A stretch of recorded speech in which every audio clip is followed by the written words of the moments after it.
sátt nú í kvennmannaflokk, kapp að mestu þroti.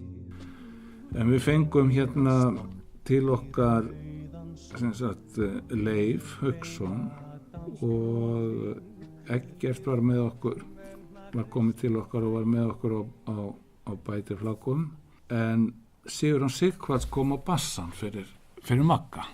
Og nú man ég þetta nú ekki alveg sko, en þannig var það, þeir semja við okkur í mál og menningu undir merkjum strengleika. Þá vorum við á launum, ég man nú ekki hvað lengi sko, hvort það var 1 mánuð eða 2. Við 3 minni mig, ég og Leifur og Ingólfur.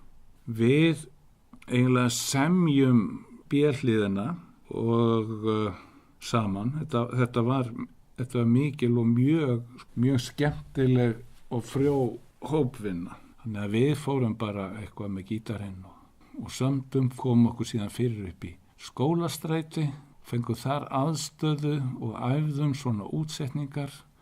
Kalli Sighvats var fenginn sem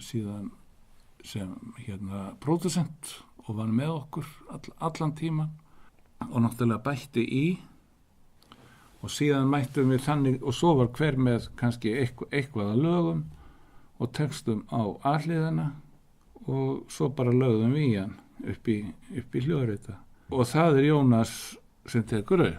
Þannig að hérna þetta var mjög vel mannað og virkilega náttúrulega gaman fyrir okkur, og tala nú ekki að vinna með eins og Kalla.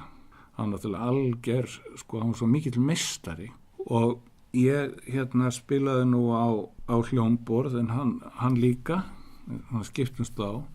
Mér fannst alltaf svo vænt sko, hann var eins og maður var náttúrulega bara kiknað í hnjánum, sko, bara svo mikla og djúpa lotningu fyrir honum, sko, að hann var svo einhvern veginn, já, hvað maður segja, sko, það, sko, örlaði ekki að hróka, og hann náði, sko, alltaf því besta út úr öllum, sko. Þannig að hann var, já, mikill meistari, og eins og sanni meistarar eru, þá eru auðmjúkir líka. Þannig að þetta var góður tími.